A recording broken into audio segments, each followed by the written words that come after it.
متابعي قناة بريك نيوز، لا تنسوا الاشتراك والضغط على لايك إذا أعجبكم الفيديو.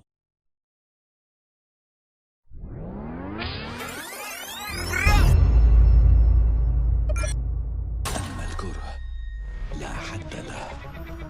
هوس مايا الجزء الثاني.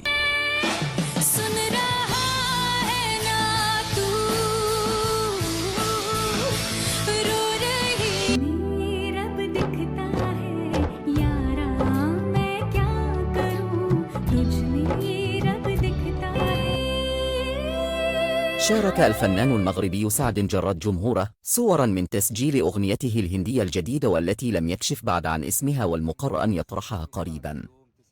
مفاجأة هذا العمل الفني أنه سيجمعه بالمغنية الهندية الشهيرة شريا، فيما اختار لتجسيد بطولة الفيديو كليب النجمة الهندية جينيفر ويانج، إضافة إلى الفنان المغربي عمر لطفي.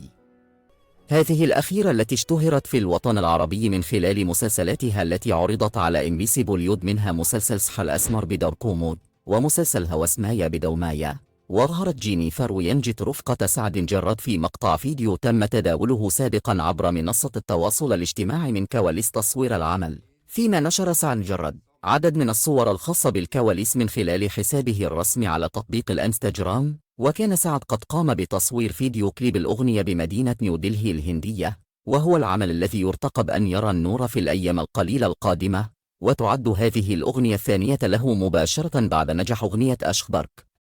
Thank you so much and see you soon.